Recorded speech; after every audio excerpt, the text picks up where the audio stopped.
मास्तु मा विद्विषावहै। ॐ शान्ति शान्ति शान्तिः। ॐ पूर्णमदः पूर्णमिदं पूर्णात् पूर्णमुदच्यते पूर्णस्य पूर्णमादाय पूर्णमेवावशिष्यते। ॐ शान्ति शान्ति शान्तिः। श्रुतिस्मृतिपुराणानाम् आलयं करुणालयं नमामि भगवत्पादं शङ्करं लोकशङ्करं शङ्करं शङ्कराचार्यं केशवं बादरायणं सूत्रभाष्यकृतौ वन्दे भगवन्तौ पुनः पुनः। ईश्वरो गुरुरात्मेति मूर्तिभेदविभागिने व्योमवद्व्याप्तदेहाय दक्षिणामूर्तये नमः। सच्चिदानन्दमद्वैतं सर्वाधिष्ठानमुत्तमम् नत्वाष्टावक्रसूक्तस्य दीपिका तन्यते परा।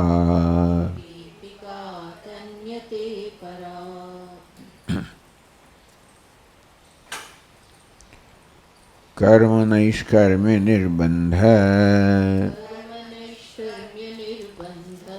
भावादेहस्तयोगिनः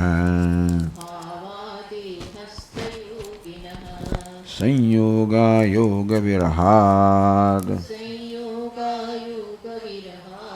अहमासे यथा सुखम्।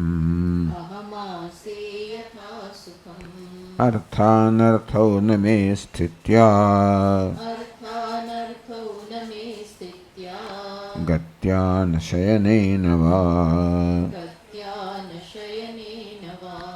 तिष्ठन् गच्छन् स्वपन् तस्मात् अहमासे यथा सुखम्।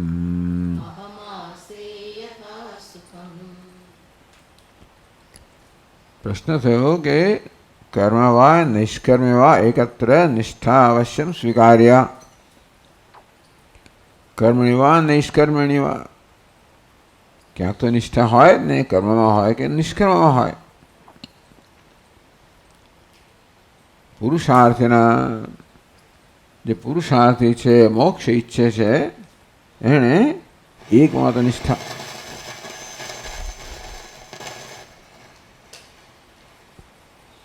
एकमात्र निष्ठा होवी जोईए। चलो कर्म पण मोक्षनु साधन छे निष्कर्म मोक्षनु साधन स्वीकारे ने तस्माद् असक्त सतम कार्यम कर्म समाचर असक्तो ह्याचरन् कर्म परमाप्नोति पुरुषः। भगवान के असक्तो ह्याचरन् कर्म आसक्त रहित जो कर्म आचरण करे छे परमाप्नोति पुरुषः। चलो ये वाक्य ने स्वीकारिए तो कर्म पण परमनु साधन बने अने उपनिषद में जेनी मुख्यत्वे प्रतिपादन करवामां आव्युं छे ए संन्यास कहो निष्कर्म कहो ज्ञान योगेन सांख्यानाम। चलो अब निष्ठा लोकेस्मिन् द्विविधा निष्ठा। तो जेने पुरुषार्थ सिद्ध करवो छे एने तो बेमांथी एक निष्ठा स्वीकारवी ज पड़े।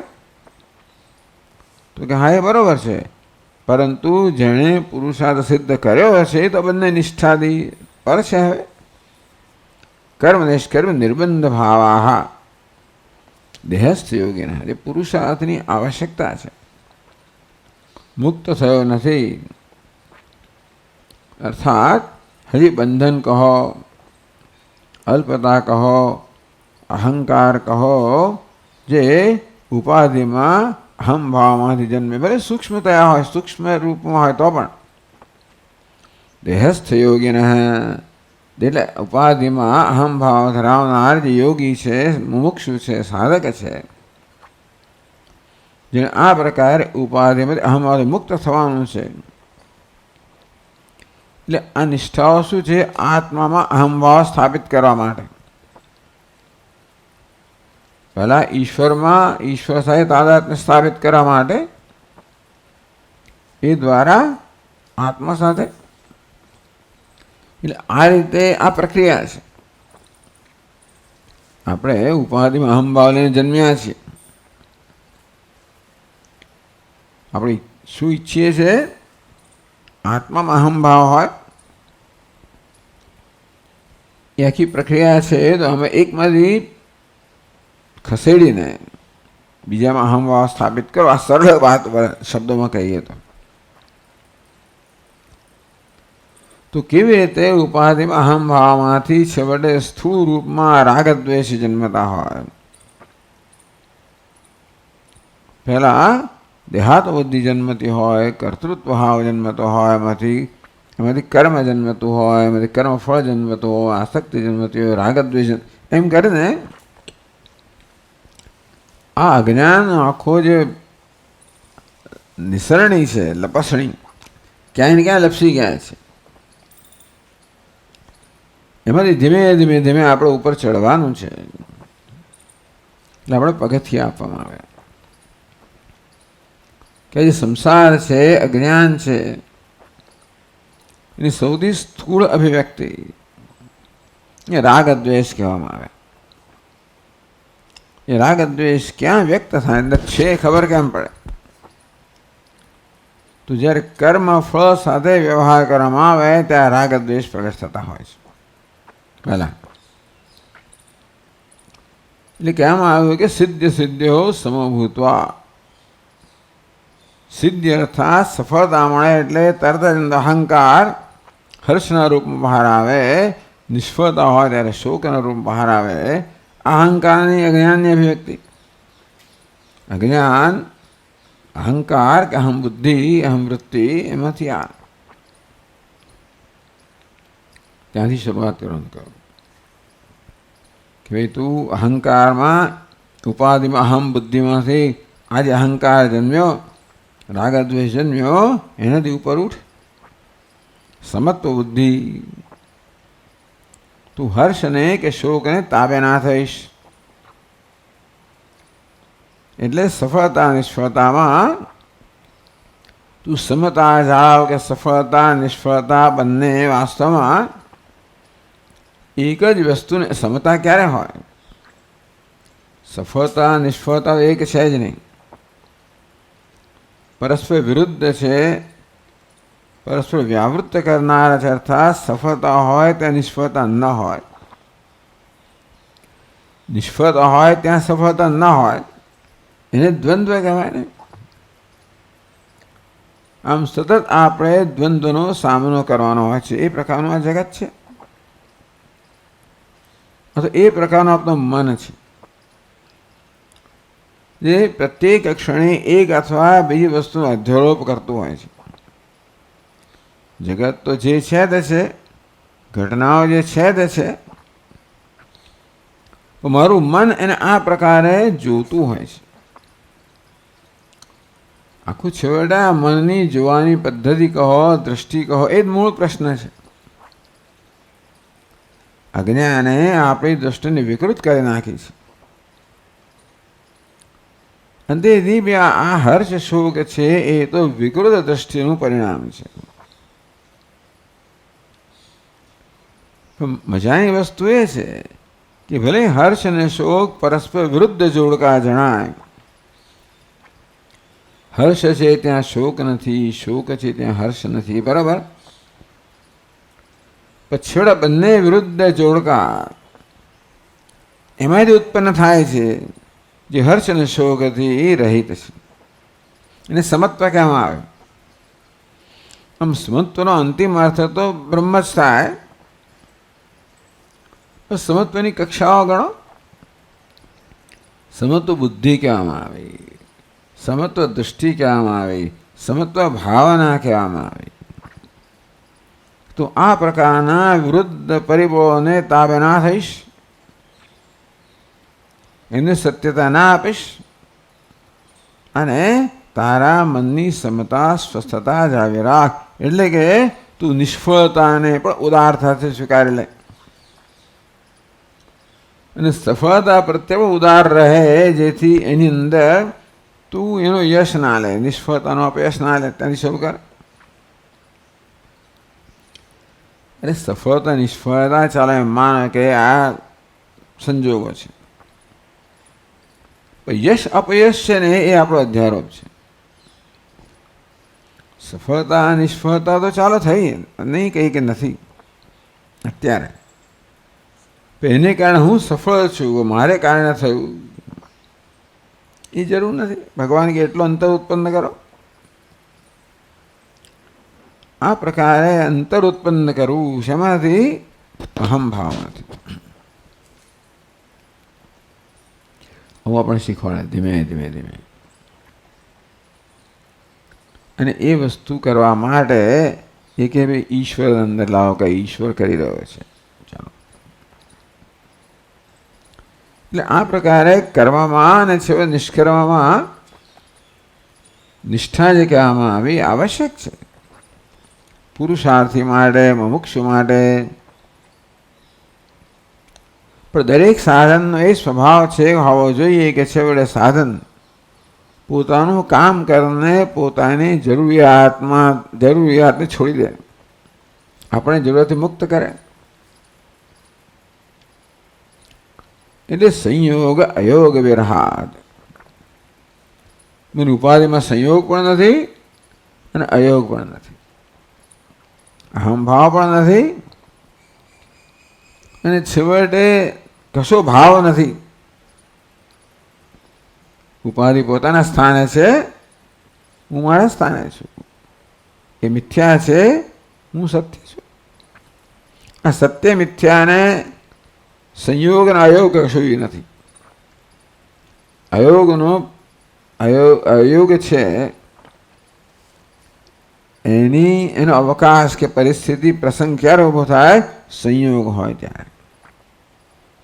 હા, પેલા અયોગ એ સાધના હતી, સંયોગ છે સ્વભાવ હતો, લઈને આવ્યો હતો. મારા અયોગ એ સાધના હતી. સાચી વાત છે. એ ઉપાધિના સંયોગ અયોગ કેમ કરવો? તમ વિદ્યા દુઃખ સંયોગ વિયોગમ યોગ સંગીતમ. ભગવાને કહ્યું કે ભાઈ દુઃખ સાથેનો સંયોગ છે, એમાં એનાથી વિયોગ અને યોગ કહેવામાં આવે. એટલે અયોગિક સાધન હતું, ભિન્ન ભિન્ન સ્તરનો અયોગ. છેવટે અયોગ કયો છે? હું અકર્તા છું, કર્મણી અકર્મય પશ્ચેદ. પછી જોઉં છું કે કોઈ સંબંધ છે જ નહીં. આ સંયોગ હતો એ માત્ર કલ્પના હતી. એટલે અયોગ એટલે કલ્પનાનો અભાવ છે, કોઈ અયોગ નામની વસ્તુ નથી. સંયોગને સત્ય માનવામાં આવે ત્યારે અયોગ નામની વસ્તુ કરવી પડે. પછી જોવું કે સંયોગ જ નથી તો અયોગનો સવાલ ક્યાં રહ્યો? સંયોગ અયોગ વિરહાદ. આ સંયોગ અયોગ બંનેના ખ્યાલથી મુક્ત. કારણ કે અયોગ હોય તો પણ એ તો સંયોગના હંમેશા સંદર્ભમાં અયોગ હોય. સંયોગની સભાનતા હોય તો અયોગ હોય.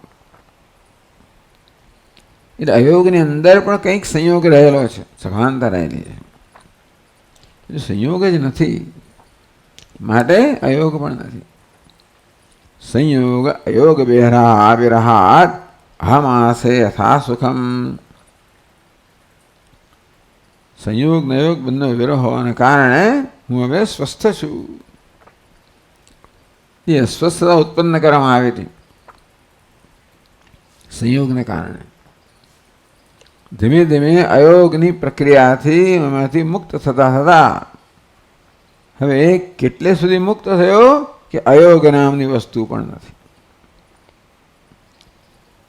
અહમાસે યથા સુખમ. અર્થાનર્થો ન મે સ્થિત્યા ગત્યા ન શયનેન વા. બસ સંયોગ પણ નથી ને અયોગ પણ, તે શું છે ત્યારે? સ્થિત્યા ગત્યા શયનેન વા, તિષ્ઠન ઊભો હોવ, ગચ્છન ચાલતો હોવ, શયનેન સ્વપન સૂતો હોવ, ત્યારે મારે કોઈ અર્થ કે અનર્થ નથી. એ દ્વારા કશું અર્થ અર્થાત કંઈ મારે સિદ્ધ કરવાનું નથી, મેળવવાનું નથી, અનર્થ કશું ગુમાવવાનું નથી. એ બતાવે સંબંધનો, સર્વ સંબંધનો અભાવ. આમ તો ઉપાધિ સાથે કોઈ સંબંધ છે જ નહીં, પણ અહમભાવને કારણે સંબંધ ઊભો થયો. એટલે જીવનમાં ઉપાધિનું મહત્વ આવ્યું, સત્યતા આવી, ત્યારે અર્થ અનર્થ નામની વસ્તુ આવી. સંયોગ હોય ત્યારે અર્થ હોય, અનર્થ હોય. ક્યારેક સંયોગ છે સુખ જન્માવનારો હોય, ક્યારેક સંયોગ દુઃખ જન્માવનારો હોય.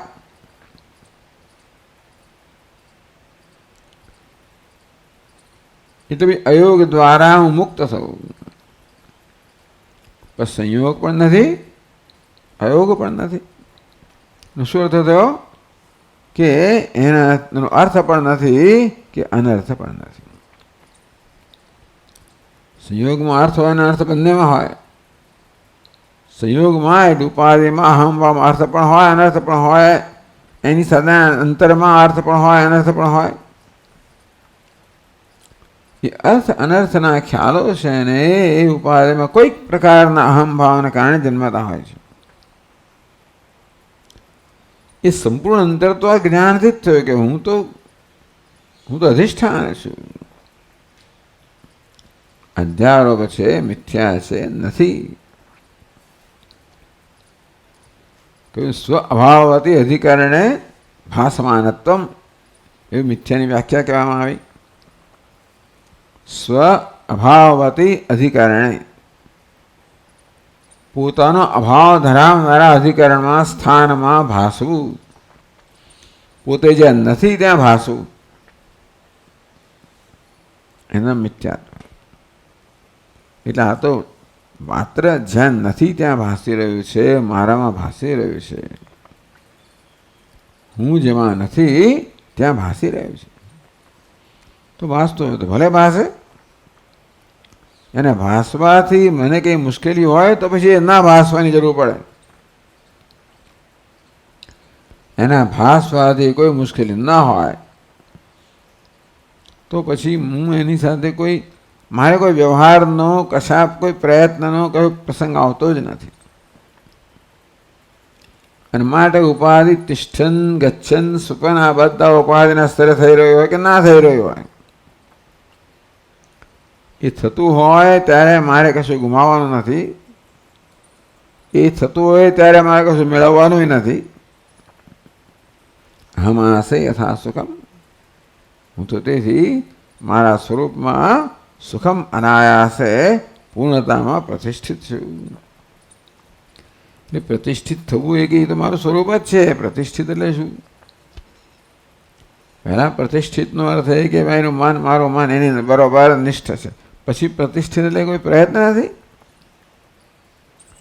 છેવટે અગ્નિ જેવી રીતે ઉષ્ણતામાં પ્રતિષ્ઠિત થવા પ્રયત્ન ના કરવો પડે, કે જળે શીતળતામાં પ્રતિષ્ઠિત પ્રયત્ન પહેલાં કરવો પડે.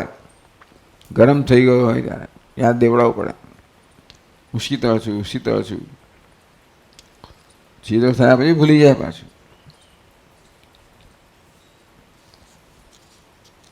હવે આગળ કહે છે એતદેવ ભંગ્યંતરેણ આહ, એ જ વસ્તુ પાછી કહે છે. છેલ્લા શ્લોકમાં કહ્યું ને, અર્થાનર્થો ન મે સ્થિત્યા ગત્યા ન શયનેન વા. સ્થિતિથી ઊભો હોવ, ગત્યા ચાલતો હોવ, શયનેન સૂતો હોવ, ત્યારે કોઈ અર્થ અનર્થ મને નથી. એ જ વસ્તુ એતદેવ ભંગ્યંતરેણ બીજી રીતે કહે છે. એટલે કે નવું નથી કહેતા, કહેવાનું એનું એ જ કહે છે, માત્ર જરા જુદી રીતે કહે છે. छठा श्लोकમાં કહે છે स्वपतो नास्ति मे हानिः सिद्धिर्यत्नवतो न वा नाशोल्लासो विहायास्मात्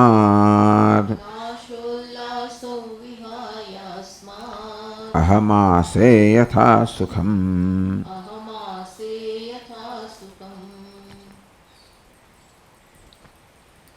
એ જ વસ્તુ આયત તિષ્ઠન ગચ્છન સ્વપન તો સ્વપત આ ચાલો સ્વપતો નાસ્તિ મે હાનિ. સ્વપત ઊંઘી ગયો હોઉં ત્યારે કે કશું યત્ન રહી થશે, કશું ન કરતો હોઉં ત્યારે, કોઈ યત્ન જ નથી કરતો ત્યારે, ન મે હાનિ. ઘણી વાર કરવું જોઈએ, ના કરીએ તો ગુમાવવાનું આવે. એટલે એને રોક, ના આવવા દઈશ, કાઢ કશું કર્યું. ક્યારેક કશું કરવાની જરૂર હોય અને ત્યારે રાહ જોઈને બેસે રહીએ આપણે તો હાનિ થાય. એટલે એવું નથી કે હાનિ ના થાય. એટલે યત્ન રહિતસ્ય મે મમ ન હાનિ. હવે તો હું યત્ન રહિત છું, સ્વરૂપથી યત્ન રહિત છું ને વ્યવહારમાં યત્ન રહિત છું. એટલે આ વાંદરો લઈ ગયો આ કેળા, દોડો ભાગો, બારણો બંધ કરો, દંડો ઉગાવો, લઈ જાય છે ને, હાનિ છે. એ વસ્તુને જ્યાં સુધી હાનિ માનવામાં આવતી હોય ત્યાં સુધી જરૂર સ્વપતો યત્ન રહિતસ્ય મે હાનિ. યત્ન કરવો જોઈએ, ત્યાં ન કરવું તો જરૂર હાનિ થાય. યત્ન કરવો જોઈએ કેમ? કારણ કે હાનિને અટકાવવા માટે યત્ન કરવો જોઈએ, અથવા કશીક પ્રાપ્તિ માટે યત્ન થાય, બેમાંથી એક માટે યત્ન થાય. નથી એને મેળવવા માટે યત્ન થાય કે છે એને જાળવી રાખવા માટે. યોગ અને ક્ષેમ માટે યત્ન થાય. અપ્રાપ્તસ્ય પ્રાપણમ યોગ, પ્રાપ્તસ્ય રક્ષણમ ક્ષેમ. એટલે યોગ ના હોય તો હાનિ થાય ને, એટલે યોગ અને ક્ષેમ ના હોય તો હાનિ થાય.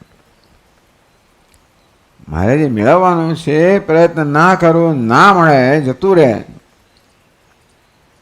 તો હાનિ થાય. જાળવવાનું છે એ જાળવવાનો પ્રયત્ન ના કરવો તો પણ હાનિ થાય. એ જીવનમાં પ્રયત્નની આ જરૂરિયાત છે કે ભાઈ નથી, મારી જરૂરિયાત વાળું છે, પ્રયત્ન કર તો મળશે, તો લાભ થશે, નહીં તો હાનિ થશે. રહી ગયો ને તો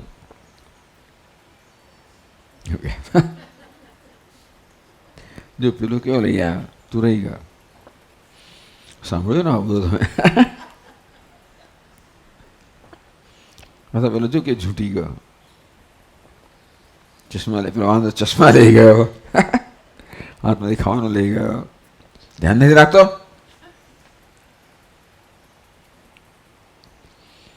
આ રીતે પ્રયત્ન ના કરીએ તો હાનિ થાય. એટલે પ્રયત્ન કરવાની જરૂર હોય. શેને માટે? ક્ષેમ માટે, છે ને રક્ષણ માટે. અથવા લઈ લે ને, 5 રૂપિયા નોટ લઈ લે, યોગ માટે. નથી એને મેળવવા માટે યત્ન કરવાનો. તો આવો યત્નથી મને કેમ એમાં લાભ હાનિ દેખાતા હોય તો પ્રશ્ન રહે.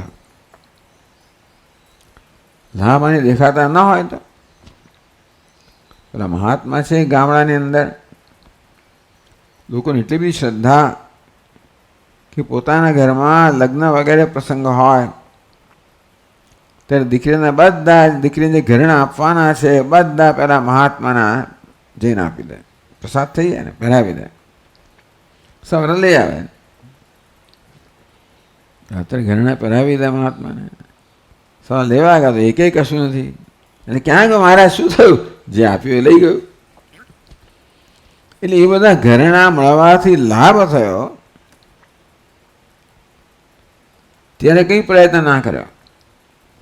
લઈ ગયો એટલે તોય પ્રયત્ન કે હાનિ હોય તો પ્રયત્ન કરો. અર્થાત પેલો ઘર, કારણ કે એમાં કોઈ પ્રકારની માલિકીની ભાવના જ નથી, કોઈ સંબંધ જ નથી. આ બધા અલંકારો મારા પર આવ્યા માટે મારામાં કશી વૃદ્ધિ થઈ તો પછી કોઈ લઈ જાય ત્યારે એટલે ભાઈ એક તો રાખતું, એટલે 10-15 ઘરેણા પહેરાવી ગયો, બીજા લઈ જાય એટલે એક તો રાખ ભાઈ. તો એવું થાય ને, આપણને બોલીએ નહીં તો એવું થાય તો ખરું. એટલે આવી રીતના હાનિ લાભ ક્યારે હોય? જ્યારે પોતાની કંઈક અલ્પતા હોય, ટૂંકમાં જરૂરિયાત હોય. મહાત્માને તો ઘરેણા પહેરાયા તો એ તો કશું ઊંઘી ગયા, બેસી રહ્યા, લઈ ગયો તો બેસી રહ્યા. સ્વપતઃ યત્ન રહિતસ્ય મે મમ હાનિ નાસ્તિ. હું કોઈ યત્ન કરતો નથી અને છતાં પણ મને કોઈ હાનિ નથી. સિદ્ધિર્યત્નવતો નવા. યત્નવત યત્ન કરનારા મારા માટે મમ ન સિદ્ધિ, મને કોઈ સિદ્ધિ પણ નથી. સિદ્ધિ ફલ વિશેષ પ્રાપ્તિ નાસ્તિ. સિદ્ધિ કહો, સફળતા કહો, ફલ વિશેષ પ્રાપ્તિ, કોઈ વિશેષ ફળની પ્રાપ્તિ થવી એનો આપણે પ્રયત્ન કરીએ. એની જાતે આવે એ પર્યાપ્ત ન હોય તો પછી આપણે ઈચ્છીએ એ પ્રકારે આવે એવો પ્રયત્ન કરવો પડે. ભાઈ જાતે આવે બરાબર છે, ઠીક છે, ન આવે તો કંઈ નહીં. તપોવન મહારાજને પેલા કે મહારાજ આપણે યાત્રા કરવાની તો ધનરાશિ રાખો આપની સાથે. અને ભાઈ સંન્યાસીનું વ્રત હશે તો કશું રાખે નહીં, ધનબંધ રાખે નહીં, સાથે કશું રાખો નહીં. એટલે ભાઈ તમે કપડાય નથી શું? એટલે પછી તમે જાઓ ને ગામડાવાળા તમે ખાવાનું આપે આપે, ના આપે ના આપે. ભિક્ષા માગી શકાય તમે માગવી હોય તો, એવું તમને એ સંન્યાસી માટે એટલું ચાલો છૂટ છે.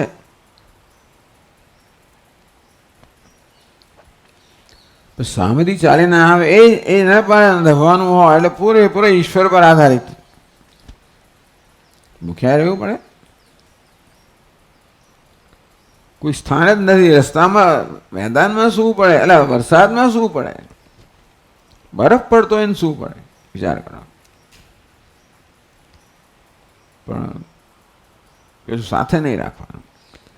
આને કહેવાય પૈસા ન અડકવા. બાકી પૈસા અડકો ને બધું ધંધા કરો, મહેલમાં રહેતા હો ને પ્લેનમાં ફરતા હો અને ગાડીમાં બધી ફરતા હો અને પૈસાને અડકતો નથી એટલે શું? બીજો અડકે છે ને. તું નથી અડકતો ને તારો ભાઈ અડકે છે. ઓફિસમાં આપી દો, ઓફિસમાં આપી દો એટલે શું?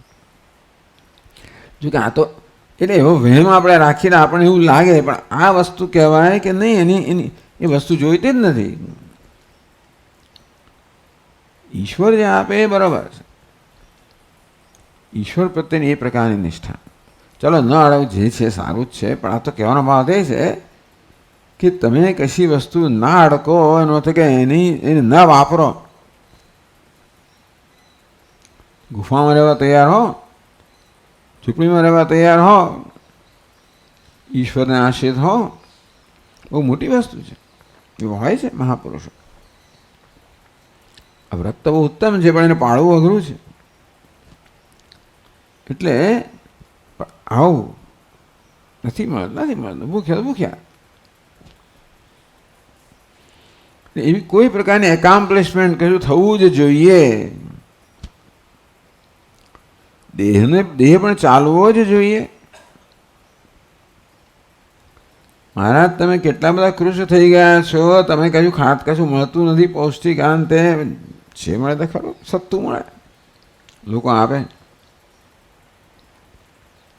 ઈશ્વર વ્યવસ્થા કરે, આવું મળે. સત્તું ને ચા મળે તો સાંજે પાણી.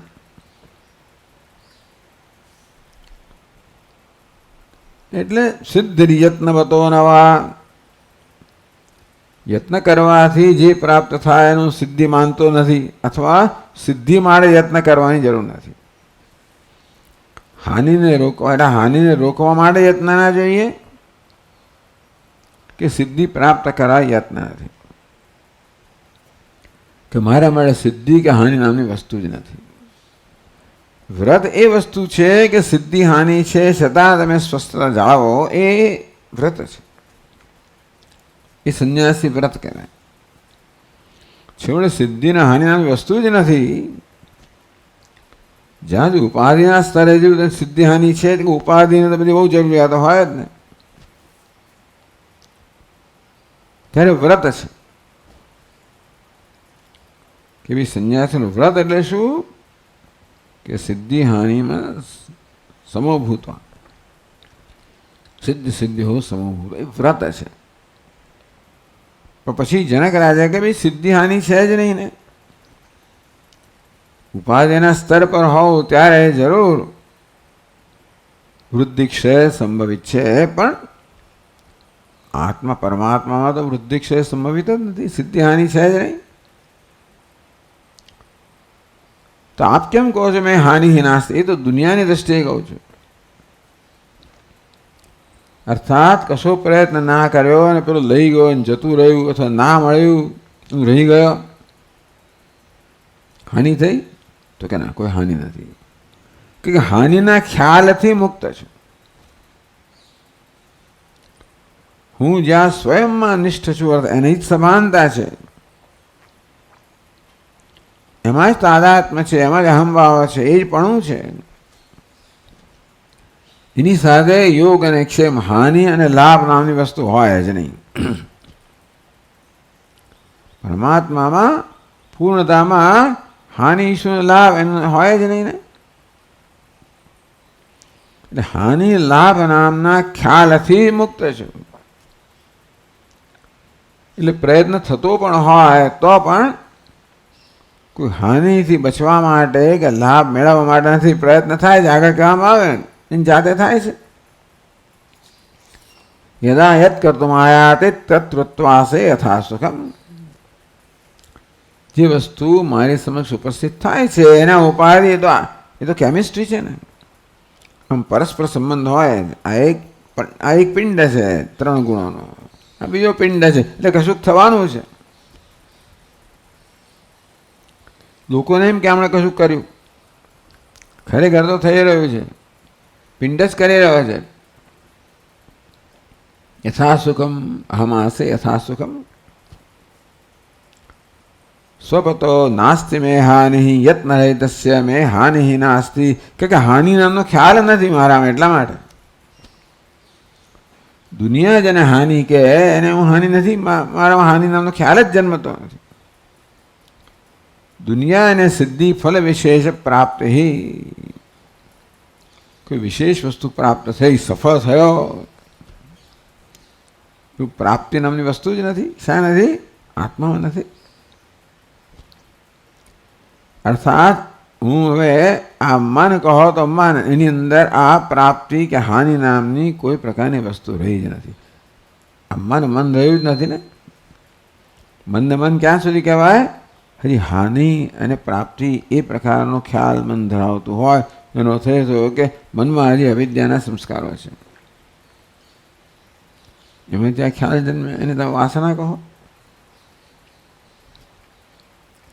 એટલે પ્રયત્નથી આ બધા ખ્યાલથી મુક્ત થવામાં આવે છે. એમાં પ્રયત્ન કરો. મન જ્યારે હાનિ લાભનો વિચાર કરે ને, તરત એના આત્મવિચારની અંદર હું તરત ત્યાં લાવી દઉં કે નહીં, હું તો ચિદાનંદ રૂપ શિવો બ્રહ્મ એવાહમત સિદ્ધમ, મને દેખાડો. એ પ્રકારે મનના જે સંસ્કાર હતા એને દૂર કરવા મહાન પ્રયત્ન થયો હશે, જન્મો થયો હશે. પણ કહેવાનો ભાવ એ છે કે છેવટે મનનો આ સ્વભાવ નથી. હાનિ લાભ વગેરે ગણતરી મનનો મૂળ સ્વભાવ નથી. એ મહાન આશ્વાસનની વાત છે. એ તો પ્રકૃતિ, એ તો અજ્ઞાનને કારણે, અવિવેકને કારણે, કર્તૃત્વને કારણે, કર્મને કારણે, ફળને કારણે, રાગ દ્વેષને કારણે આવું થઈ ગયું છે. પણ એ સત્ય નથી. આવો વેદાંત કહે. મનની આ બધા પ્રકારની વૃત્તિઓ છે એ કોઈ વૃત્તિ સત્ય નથી. બધી અવિદ્યાની ઉપજ છે. પ્રકૃતિનો સ્વભાવ નથી. સ્વભાવ હોય તો ક્યારે પણ તમે સ્વભાવથી મુક્ત થઈ શકો જ નહીં. સ્વભાવ નથી. બસ આ એનું શસ્ત્ર. આ મિથ્યાત્વ એ એનું શસ્ત્ર છે વેદાંતનું. આ માત્ર આભાસ છે, દેખાવ છે. આ સત્ય પહેલા વ્રત છે, દેખાવ છે. મને સાચું લાગે છે તો હું સાચું માનીશ નહીં. એનો યોગ. આપણે યોગ જ છે. ચિત્તવૃત્તિ નિરોધ પણ આ પ્રકારનો કે છે, પણ સત્યતા ના આપો. અર્થાત સત્યતા ના આપો એટલે કે મારા મનને એનાથી પ્રભાવિત ન થવા દો. એના પ્રભાવમાં આવી જાય એનું ન વર્તું કે ન વિચારો. આ વ્રત છે, મૂલ્ય છે. એટલે આ સત્ય મિથ્યા જે છે ને એ વિવેક છે, એ મૂળ વસ્તુ છે. વિવેક વૈરાગ્યથી વેદાંતની પ્રક્રિયા શરૂ થઈ. આત્મા એક એવ સત્યમ તદન્ય સર્વ મિથ્યા ઇતિ વિવેક. અત્યારથી આવું તમે કહો છો, પહેલા પગથિયે આવું કહ્યું. તત્વબોધ વગેરે તમે પહેલા જ શરૂ કહો છો, શરૂ આવું થયું. આત્મા સત્ય છે, અન્ય સર્વ મિથ્યા છે. એવું વિવેક કે બ્રહ્મ સત્ય છે, અન્ય સર્વ મિથ્યા છે. એવું વિવેક ચોડામણ એવું કહે. આ સત્ય મિથ્યા છે ને એનો વિવેક, એમાંથી જન્મેલો વૈરાગ્ય. એ જ પછી ધીમે ધીમે ધીમે ધીમે પ્રસરતો પ્રસરતો પ્રસરતો આપણો સ્વભાવ બનતો જાય. એટલે ટૂંકમાં મનનો આ સ્વભાવ બની ગયો છે જે મિથ્યા જેને સત્યતા આપવાનો, એમાંથી મુક્ત કરવાનો, એવું વેદાંતની પ્રક્રિયા છે. મન વિચારી રહ્યું છે એમાંથી મુક્ત કરવાનું છે, એવી યોગની પ્રક્રિયા છે. મન સત્યતા આપે છે એમાંથી એને મુક્ત કરવાનું છે. એટલે મિથ્યાત્વના દર્શન કરવાના છે, ઉત્પન્ન નથી કરવાના. મિથ્યા કોને કહેવાય કે અબાધિતમ સત્યમ બાધ યોગ્ય મિથ્યા. એટલે આ અશસ્ત્ર છે એને સતત અપનાવવાનું.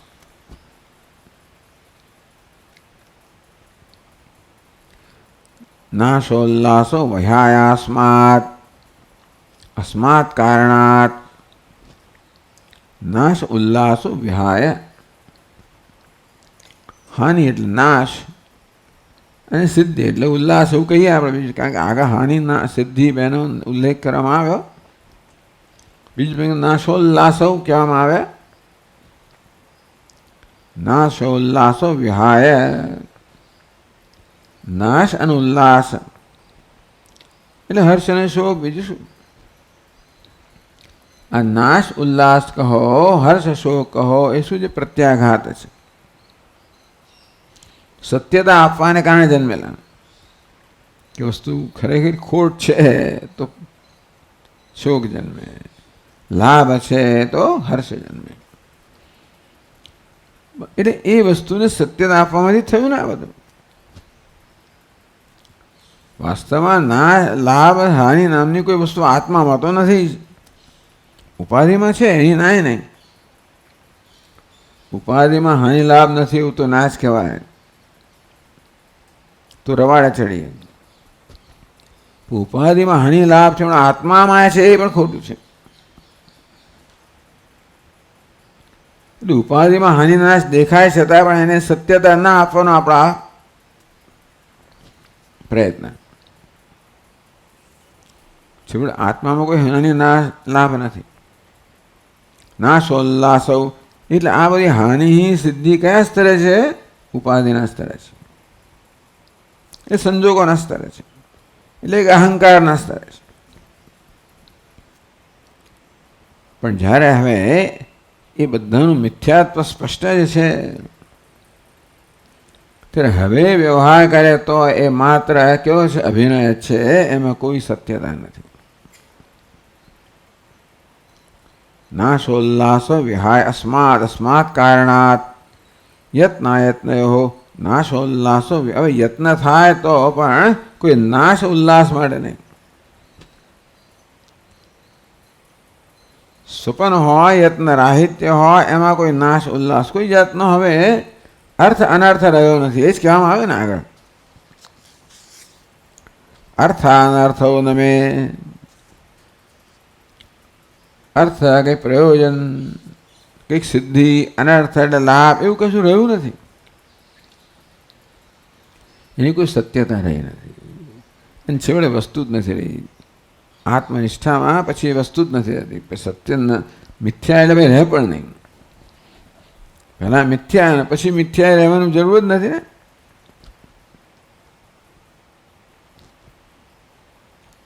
અસ્માત કારણાત યત્નાયત્નયો નાશોલ્લાસો વિહાય.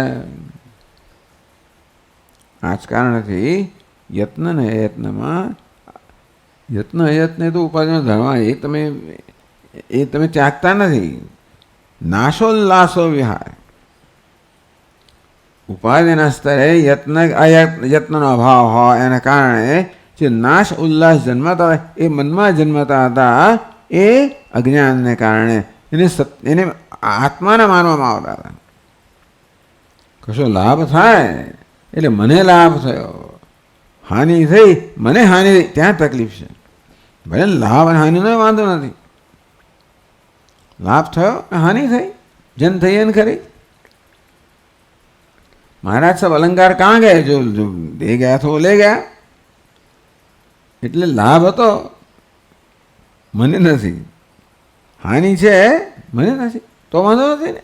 એટલે લાભ હાનિ તો આ વ્યાવહારિક સત્ય તમે ગણો તો છે, એવું આપણે એની અંદર કાઢવાની જરૂર નથી. આપણી તકલીફ વ્યવહાર નથી, સત્યતા છે. એટલે કે આત્માના સ્તરે માનવી એ તકલીફ છે. હું ને જોડવો એ તકલીફ છે. સફળતા નિષ્ફળતા તો હકીકત છે, ચાલો માનવું હોય તો. પણ એને અહમ જોડે હું સફળ થયો, હું નિષ્ફળ થયો, ત્યાં તકલીફ છે. નાશોલ્લાસો વિહાય. આ રીતે અહમને જોડવાને કારણે જે નાશ અને ઉલ્લાસનો પ્રત્યાઘાત જન્મનારો હતો, વિહાય એ છૂટી ગયા. એને છોડાય એટલે છૂટી ગયા. આ વિહાય બરોબર છે, છોડી તો તમે શકવાના જ નથી ને. એણે તમને પકડાયા, તમે ક્યાં છોડવાના હતા? વસ્તુ શું છે? એણે તમને પકડાયા છે, મેં છોડ્યું, તું કેમ છોડવાનો છું? માત્ર એણે કેમ પકડાયા છે એ તમે છોડો, ત્યારે પછી પકડવાનું છોડી દે. શું કેમ? સત્યતાને કારણે છોડ્યા છે.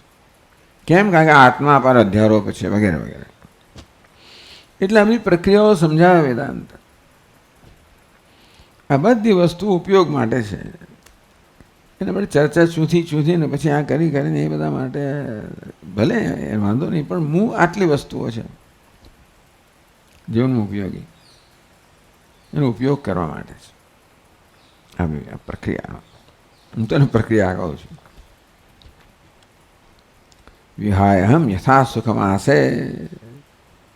હું તો સુખમ યથા સ્યાત, સુખમ અનતિક્રમ્ય, સુખ સેવા કશું હોય જ નહીં, એ દુઃખ મુક્તોસ્મી એવું કહેવામાં આવે ને. યથા સુખમ આસ્તે એટલે કે સ્વાત ન કદાચિત દુઃખી ઇત્યર્થ. એટલે કાંઈ દુઃખ નામની વસ્તુ તો કલ્પના છે ને.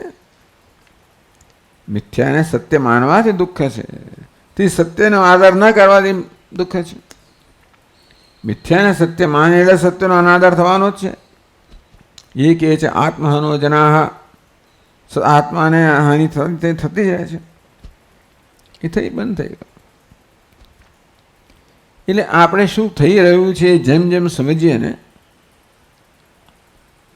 તેમ તેમ આ વ્યવસ્થિત સમજીએ, એમાં ઘણી બધી વસ્તુ દૂર થઈ જાય. હા, શું વાત છે? આવું છે? એટલે હું જ્યારે સભા સ્વસ્થ હોઉં ત્યારે તો ના જ કરું. પેલી ટેવને કારણે થઈ જશે એ વાત જુદી છે. એને વાસના કહેવાય, ટેવ કહેવાય, સ્વભાવ કહેવાય. થઈ જશે, પડીશું પાછા, લપડાક ખાઈશું, પછી ઊભા થાય. બસ સભાન તો આવું છે. જ્ઞાન કોને કહેવાય? જ્ઞાનને સતત અંદર લાવવાનું. જો જ્ઞાન આપણું સાધન છે તો સમજ આપણું સાધન છે. આ સમજને સતત એનો પ્રયોગ કરવાનો. વેદાંત કહે છે કે અણસમજને કારણે જે બધું થાય છે, કશું થતું નથી, આપણા મગજમાં થાય છે, બીજું તો કંઈ થતું નથી. એ માત્ર સમજથી દૂર થાય, બીજા કશાયથી દૂર ના થાય. બધા પ્રયોગો બરાબર છે, ભક્તિ બધું બરાબર છે, પણ આ સમજ નહીં બદલાય તો પછી વેદાંતિને કે ભાઈ આ એનો પ્રશ્ન પૂરેપૂરો નહીં ઉકલાય.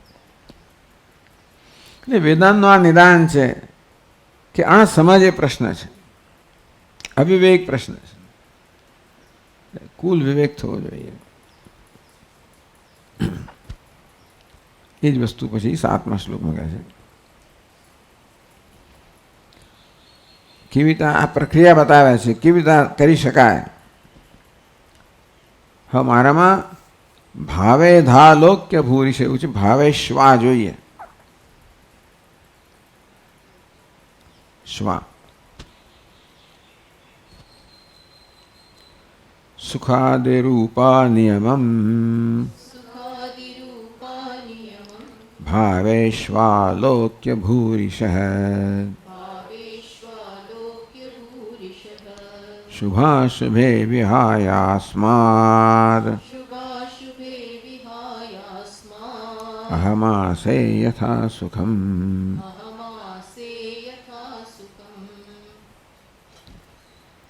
આ મિથ્યાત્માનું વર્ણન કરવાની આ રીતો છે. સુખાદિ રૂપ અનિયમમ ભાવેશુ ભવેશુ એવું ભાષાંતર ભવો વિશે, તેમ ટીકામાં અવતારેશું એવું કહેવામાં આવ્યું. અનેક જન્મમાં આવું જોયું છે એવું અર્થ થયો. ભાવેશુ પદાર્થેશુ કહો તો સરળ થઈ જાય. ભાવેશુ પદાર્થેશુ પદાર્થોમાં, ઘટનાઓમાં જે કશી વસ્તુના સંપર્કમાં પણ આવીએ છીએ, જેનો સામનો કરવાનો છે, જેનો વ્યવહાર કરવાનો, જેને ભાવ કહો. વ્યક્તિ હોય, વસ્તુ હોય, ઘટના હોય, સંજોગો હોય. સુખાદ રૂપ અનિયમમ, એમાં સુખ છે કે દુઃખ છે એવું કોઈ આદિ કહે ને એટલે દુઃખ ઉમેરવાનું. સુખાદ રૂપ અનિયમમ, કોઈ નિયમ નથી. કોઈક ભાવ એ સુખમાં ભાવમાં સુખ છે અને કોઈક ભાવમાં દુઃખ છે એવો કશો નિયમ નથી. એથી આલોક્ય શું મોટી વસ્તુ, પણ એવું છે કે મને કંઈ સિદ્ધિ વગેરે આ નાશોલ્લાસો મેં કેવી રીતે છોડી દીધા, છૂટી કેમ ગયા?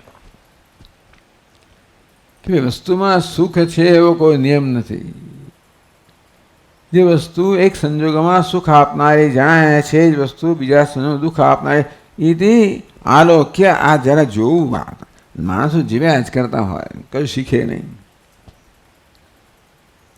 પરંતુ હું જ્યારે મારા જીવનમાંથી શીખું કે આવું સહેલો બોધ છે, આ તો લેસન, કે કશી વસ્તુમાં સુખ છે એવું અનિયમ, નિયમ નથી.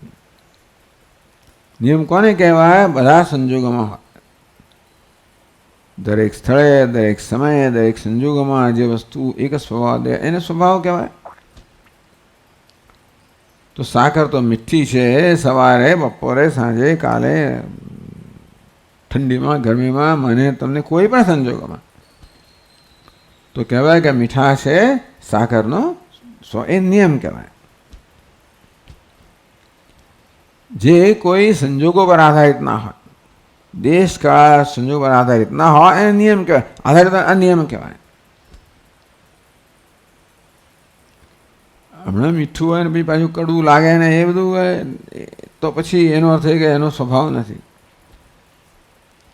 બીજી કશી વસ્તુને કારણે છે, એવું થયું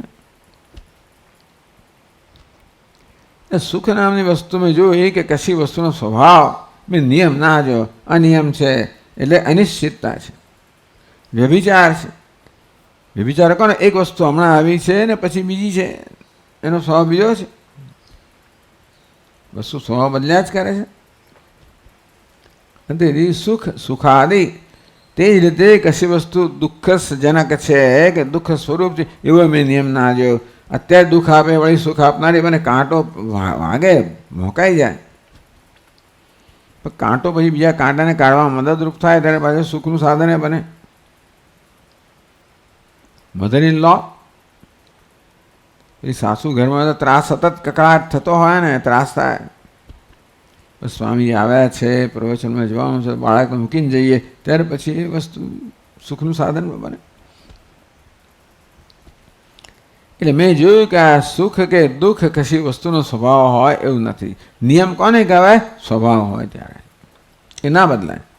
સ્વભાવ ક્યારે પણ ના બદલાય. નહીં સ્વભાવાના વ્યાવર્તેત, વસ્તુનો સ્વભાવ ક્યારે ના બદલાય એને સ્વભાવ કહેવાય. ઔષ્ણવ દ્રવ્ય હે, સૂર્ય ક્યારે પણ ઠંડો ના હોય, અગ્નિ ક્યારે ઠંડો ના હોય. ભૂરિશ આલોક્ય, એક બે વાર નહીં, બહુશું સ્થળેશુ. આ નિયમ નથી એવો નિયમ તમે કર્યો ને કે સુખ વસ્તુનો સ્વભાવ છે કે દુઃખ વસ્તુનો સ્વભાવ છે એવો નિયમ નથી.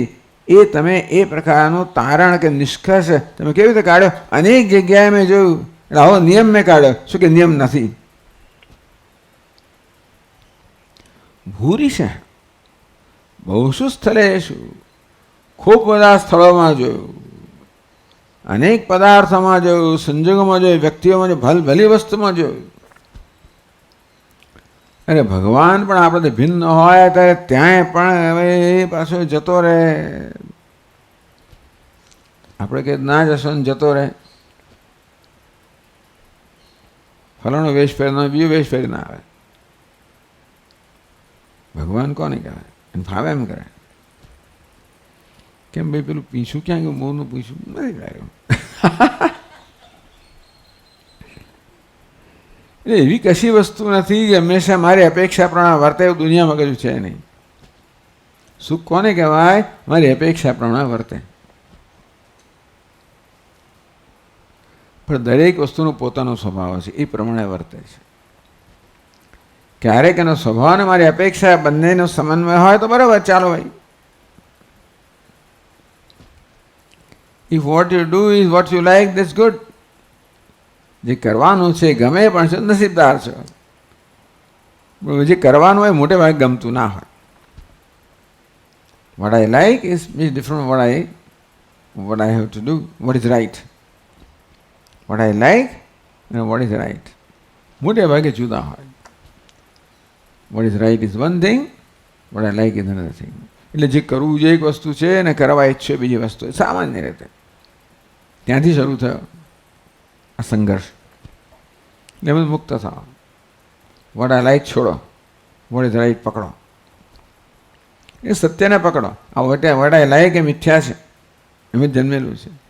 વોટ ઇઝ રાઈટ એ સત્યમાં જ જન્મેલું છે.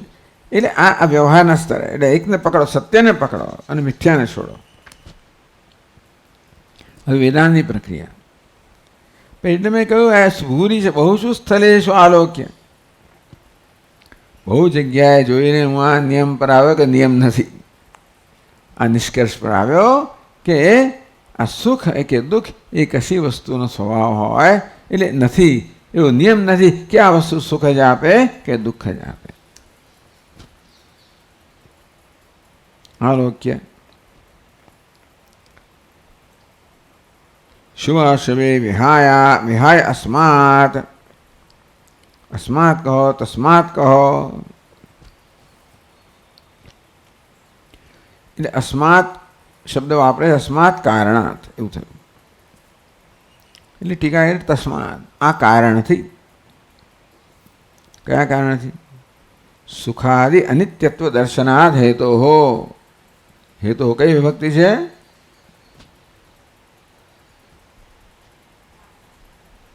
અસ્માત કઈ વિભક્તિ છે? તો હેતો શું હોય? અસ્માત હેતો આ કારણથી. એવું છે ને, કારણ કે એમણે અસ્માત કહ્યું, ક્યાં કહ્યું? ગ્રંથમાં. એટલે અસ્માત એ તસ્માત બતાવે છે, આ કારણથી. એટલે તસ્માત હેતો કહ્યું, આ કારણથી. અસ્માત હેતો. તસ્માત કયા પછી જાણે વાંધો નથી, પણ અસ્માત એટલે આનાથી. એટલે અસ્માત હેતો આ કારણથી. એટલે અસ્માત શબ્દ હેતુ કરવામાં આવ્યો અહીંયા આગળ. હંમેશા અસ્માતનો અર્થ હેતુ હોય એવો નિયમ નથી. આનાથી. તસ્માતનો અર્થ હેતુ કહો તે કારણથી. આમ તો તસ્માત બીજી પાંચમી વ્યક્તિ હોઈ શકે, અપાદાન પંચમી પણ હોય, પણ સામાન્ય રીતે ચાલો. એટલે અસ્માત એટલે તસ્માત કારણાત. શું કારણ? સુખાદિ અનિત્યત્વ દર્શનાત. જો અનિત્યત્વાત નહીં, અનિત્યત્વ દર્શનાત. સુખ દુઃખ અનિત્ય છે એ પ્રકારના દર્શન. એ તો અનિત્ય તો ભલે ન હોય, મારું દર્શન ના હોય તો બધાનો અનુભવ છે કે સુખ દુઃખ અનિત્ય છે, તો મારું દર્શન બનતું નથી. વળી પાછો પ્રયત્ન કરું, પછી માર ખાઉં, પાછો પ્રયત્ન કરું, એમ કરે ચાલ્યા જ કરે છે ને. આખી જિંદગી માણસોની ચાલે જાય છે બિચારાઓની. દંડા ખાધા જ કરે. બહાર નીકળો ને દંડો પડ્યો છે ને બાબુ, કેમ માસ્ક નથી પહેર્યો, શું થયું, પેલું ના કર્યું, શું થયું, વગેરે વગેરે. એટલે આવો સંસાર છે. દંડ તૈયાર જ છે. ક્યાંક ચૂક્યા ને દંડ પડ્યો જ છે ને, દંડો પડ્યો કે હમણાં નહીં તો પછી ખબર પડે. ઘણી વાર હમણાં દંડો પડે ને પછી 16 પાછળથી આવે વગેરે. એટલે ટૂંકમાં અત્યારે કર્મનું પરિણામ ભવિષ્યમાં આવે. પણ આપણે જ્યારે જે નિયમનો ભંગ કરીએ ને, એટલે કંઈક તો પરિણામ આવવાનું જ છે. દુઃખરૂપી પરિણામ આવે, સહન કરવાનું બી પડે. અને દુઃખ ના કહેવું ના કહેશો, પણ સહન તો કરવું પડે. પણ અનિત્યત્વ દર્શનાત. અનિત્યત્વ સ્વભાવ છે, એ તો છે જ. પણ મારી ટ્યુબલાઇટ થઈ નહોતી ને, મારી ટ્યુબલાઇટ થઈ, દર્શન થયું. અનિત્ય છે. આ સુખ નામની વસ્તુ અનિત્ય છે, દુઃખ નામની વસ્તુ એટલે અનિત્ય છે. સુખ દુઃખ શું વળી, વસ્તુ અનિત્ય છે. એવો જ એનો સ્વભાવ છે. સર્વમ દુઃખમ દુઃખમ, સર્વમ ક્ષણિકમ ક્ષણિકમ. ક્ષણિકમ બરાબર, દુઃખમ ભુખમ બરાબર છે. સર્વમ ક્ષણિકમ બરાબર છે. દુઃખ કેમ છે? તમે ક્ષણિક પાસે અપેક્ષા બીજે રાખવા માટે શું કરો? દુઃખ હોય ભાઈ. દુઃખ નામની વસ્તુ નથી. આ સંસાર દુઃખમય છે. એ નિયમ ના જ હોવો જોઈએ ને. દુઃખ નિયમ તો સંસાર દુઃખ એવો નિયમ છે ન હોવો જોઈએ. માત્ર અવિવેક જ દુઃખ જન્માવનારો છે વેદાંત કે, બાકી દુઃખ નામની બીજી કોઈ વસ્તુ નથી. અને વિવેક સુખ જન્માવનારો છે, બાકી સુખ નામની વસ્તુ નથી. બંને શું છે? પ્રત્યાઘાતો જ છે. એવું આપણું વેદાંતનું આવું આપણું અર્થઘટન છે. અંતેથી તસ્માત સુખાદિ અનિત્યત્વ દર્શનાત. હવે મારું દર્શન બની ગયું. અનિત્યત્વ સ્વભાવ તો છે જ વસ્તુનો, અને છતાં પણ અપેક્ષા રાખતો હતો કે આ વસ્તુ મારી ઈચ્છા પ્રમાણે વર્તે. અનિત્યત્વ કોને કહેવાય? અનપ્રિડિક્ટેબલ, વ્યભિચારી. એટલે કે એના પ્રમાણે વર્તે, અને હું કોઈ રીતે એનો ખરેખર તો અંદાજ કાઢી જ ના શકું. કોઈ બીજી વસ્તુ બીજી ક્ષણે કેવી છે નક્કી કરવા માટે તમારે સર્વજ્ઞ હોવું જોઈએ. બાકી આપણી મતીથી અંદાજ કાઢીને તમે વ્યવહાર કરો, જુદી વાત છે. કે 4 વિસલ વાગશે ના થશે, બરાબર છે, થાય છે, જે થયું થયું. પણ ટૂંકમાં પણ કઈ વસ્તુ કઈ ક્ષણે કેવી હશે, બીજી ક્ષણે કેવી હશે, એનો અંદાજ ભગવાન સિવાય એનો કોઈ ના કાઢી શકે. કે આને આમ કરીશ એટલે શું થશે એનો અંદાજ કાઢીને જીવન જીવીએ એ તો જીવવું જ પડે ને જીવન આપણે. પણ માત્ર અંદાજ જ છે, એ કોઈ દિવસ નિશ્ચય ના હોય છે, કારણ કે વસ્તુ નિશ્ચિત છે જ નહીં. નમ સંસાર એ મારો નિશ્ચય બનવો જોઈએ, તો માથાકૂટ. આ તકલીફ શું છે? જે વસ્તુનો નિશ્ચય ના થાય એનો નિશ્ચય હું કર્યા જ કરું છું. આમ હોવું જોઈએ, તેમ હોવું જોઈએ, આમ નથી, તેમ નથી. આ પ્રકારની નિશ્ચય એટલે અપેક્ષા, ટૂંકમાં એટલે અપેક્ષા. કોઈ અપેક્ષા નથી. અપેક્ષા જતી રહી, બસ મુક્ત થઈ ગયા. અપેક્ષા એટલે બંધન, પરતંત્રતા, અને છેક મૂળમાંથી જતી રહે તો મુક્ત થઈ ગયા. એટલે અનિત્યત્વ દર્શનાથ હે તો અનિત્યત્વનું દર્શન મારું દર્શન બની ગયું. અને માટે બસ ટૂંકમાં હવે મારા માટે કોઈ પ્રકારની વસ્તુ, હવે મારા માટે ઉદાસીન થઈ ગયો. ટૂંકમાં એનો પૂરો સ્વીકાર છે. એટલે એવું નથી કે તિરસ્કાર છે, હું તો કહ્યું પૂરો સ્વીકાર. પૂરો સ્વીકાર નહીં કહેવાય, જેવું છે તેવો સ્વીકાર, નામ પૂરો સ્વીકાર. અર્થાત એ વસ્તુને જે હોય છૂટ આપું, લે ભાઈ તારે જે કરવો એ કર, તોય તું હું તો સ્વીકાર્ય જ છે, તો આમ કહીશ તો સ્વીકાર્ય, એવી હું શરત કંઈ નિયમ કોઈ પાળવાનું નથી દુનિયાની અંદર. નિયમ જ નથી, ત્યાં નિયમ નથી, હું મગજનો નિયમ બનાવું છું. બાકી દુનિયાની કોઈ વસ્તુ નિયમ પ્રમાણે ચાલતી, એનું પોતાનું જે નિયમ હોય તે ખરો, એને ખબર હતો એ સારો. પણ અર્થાત કશી વસ્તુ કે વ્યક્તિ કે સંજોગો બીજી ક્ષણે કેવા હશે એવો અંદાજ બાંધો ને એ પ્રકારે વ્યવહાર કરો, તો નહીં તો વ્યવહાર થાય નહીં. પણ તૈયારી રાખો કે મેં બાંધેલો અંદાજ હતો, અને માટે અંદાજ બરાબર ના હોય તો પણ હું તૈયાર છું. સ્વામી મહારાજ કહે કે ભાઈ, before you start an endeavour ask yourself, am I ready for failure? કોઈ પ્રયત્ન શરૂ કરો એ પહેલાં મનમાં પૂછો કે ભાઈ નિષ્ફળતા મળશે તો હું તૈયાર છું. કારણ કે કોઈ પણ પ્રયત્નમાં એ પૂરેપૂરી એ સંભાવના તો છે જ ને. 50%ની તો કંઈક ટકા તો ખરી જ ને. દુનિયામાં કોઈ વસ્તુ 100% પ્રોબેબિલિટી તો હોય જ નહીં ને, ના જ હોય. અનિશ્ચિતતા જ દરેકનો સ્વભાવ છે. વૈજ્ઞાનિકો હવે જાણ્યું કે એકદમ અત્યંત શું કહેવાય એને, સૂક્ષ્મથી સૂક્ષ્મ સ્તરે કંઈ ઠેકાણું નથી, કોઈ નિયમ લાગતો નથી. એક વાત એક બરાબર બે, એવો નિયમ ત્યાં નથી લાગુ પડતો. વેદાંત કહે છે કોઈ નિયમ જ છે જ નહીં ભાઈ, એમાં નિયમ છે તો સત્ય થઈ જાય ને. આ સત્ય માનીને લોકો તાર કે આમાં શું સત્ય છે, કોઈ નિયમ શોધવાનો પ્રયત્ન કરી રહ્યા છે ને. ભલે શોધે, એમનું કામ છે અને એમનું ધર્મ છે, નહીં તો એ લોકો રહે કે નહીં. આ વિજ્ઞાનની વસ્તુ કે રહે જ નહીં જો આ રીતે ન હોય તો. એટલે બરાબર છે, એ જે કરે બરાબર છે. આપણે જાણવું જોઈએ, એનો આનંદ લો, પણ જાણવું છે કે આ જ વસ્તુ છે વડે કશો નિયમ નથી. નિયમનો અર્થ સત્ય, બધું મિથ્યા છે, માટે કશી વસ્તુનો કોઈ નિયમ નથી. ઘણા લોકો જાણે કે સ્વામીજી મેડિકલ સાયન્સ ઇમ્પરફેક્ટ, એટલે બધું ઇમ્પરફેક્ટ છે. આપણી સમજ ઇમ્પરફેક્ટ, સાયન્સ કશું ઇમ્પરફેક્ટ નથી, બધું પરફેક્ટ છે. શરીર પરફેક્ટ છે, આપણી સમજ ઇમ્પરફેક્ટ છે. મેડિકલ સાયન્સ એટલે ટૂંકમાં આપણી સમજ છે, એટલે અમે ઇમ્પરફેક્ટ જ રહેવાની ને. આપણી બુદ્ધિમાં આમ જો કે આપણું જ્ઞાન તો હવે બધી બુદ્ધિનો સરવાળો છે, એટલે મારી એકલાની બુદ્ધિ નથી. આટલા વર્ષોથી બધા અનેક બધા વૈજ્ઞાનિકોએ જે શોધ કરી એ બધાનો આપણે લાભ, અને તોય પણ તો એ સર્વજ્ઞતા ના બને. બહુ બધા જ્ઞાનનો સરવાળો કરો તો સર્વજ્ઞતા ના થાય. સર્વજ્ઞ તો જ તમે નક્કી કહી શકો, બાકી કહી જ ના શકાય.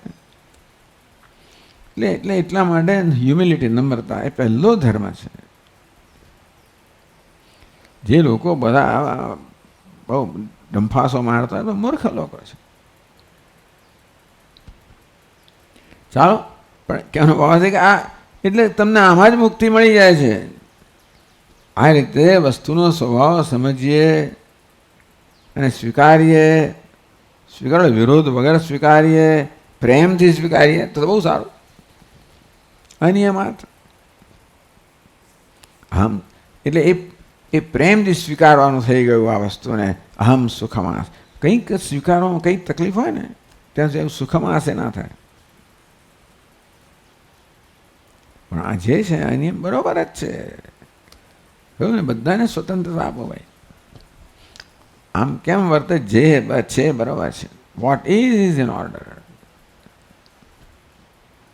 તો એટલે વ્યવહારની અંદર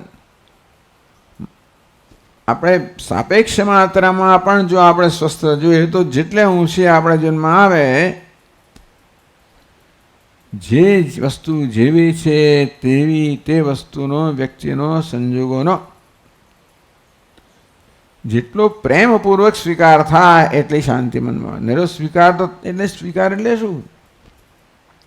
લઈને સ્વીકારેલા શેનો સ્વીકારેલા? બોલવામાં જ સ્વીકાર નથી. માફ કરે શેનો માફ? બોલવામાં જ માફી નથી ને. જવા દઉં નથી, જવા દેતો. કહીએ જવા દઉં છું, અંદરથી નહીં જવા દેતો. એટલે જ્યાં આગળ આવી રીતે કરુણા આવે, સહાનુભૂતિ આવે, પ્રેમ આવે તો જ એ વસ્તુ ખરેખરું મૂલ્ય થાય, બાકી કશું થાય નહીં. અહિંસા કહો, કોઈ પણ મૂલ્ય કહો. એટલા માટે ભગવાન બુદ્ધે બી કરુણા શીખવાડી.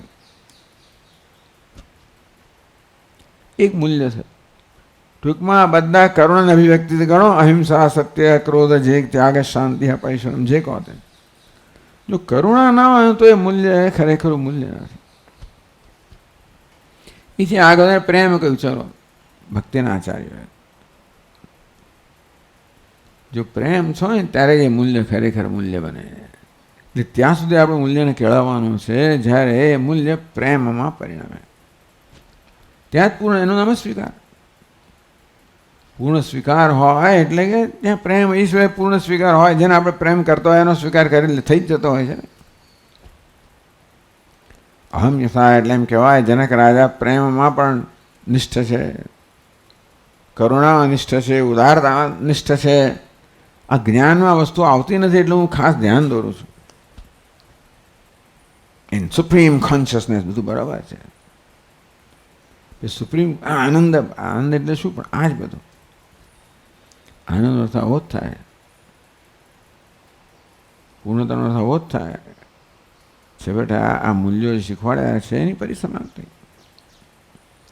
હંમેશા સુખમાં છે. આ રીતે જનક રાજાએ આ 7 શ્લોકોમાં પોતાનું વક્તવ્ય જણાવ્યું. એવમેવ ઇતિ અવસ્થાયા ફલીભૂતામ સુખસ્થિતિમ અહમાસે યથા સુખમ. આગળ કહેવામાં આવે એવમેવા અહમા સ્થિત એ કહ્યું. એટલે શું? તો કે સુખ એટલે શું? તો કે આ એ સ્થિતિને 7 શ્લોકોમાં જનક રાજાએ વ્યક્ત કરી. ઓમ પૂર્ણમદ પૂર્ણમિદમ પૂર્ણાત પૂર્ણમુદચ્યતે પૂર્ણસ્ય પૂર્ણમાદાય પૂર્ણમેવાવશિષ્યતે. ઓમ શાંતિ શાંતિ શાંતિ. શંકરમ શંકરાચાર્યમ કેશવમ બાદરાયણમ સૂત્રભાષ્યકૃતૌ વંદે ભગવन्तौ પુનઃ પુનઃ. ઈશ્વરો ગુરુરાત્મેતિ મૂર્તિભેદવિભાગિને વ્યોમવદ્વ્યાપ્તદેહાય દક્ષિણામૂર્તયે નમઃ. ઓમ શાંતિ શાંતિ શાંતિ. હરિ ઓમ. શ્રી ગુરુભ્યો નમઃ. હરિ ઓમ.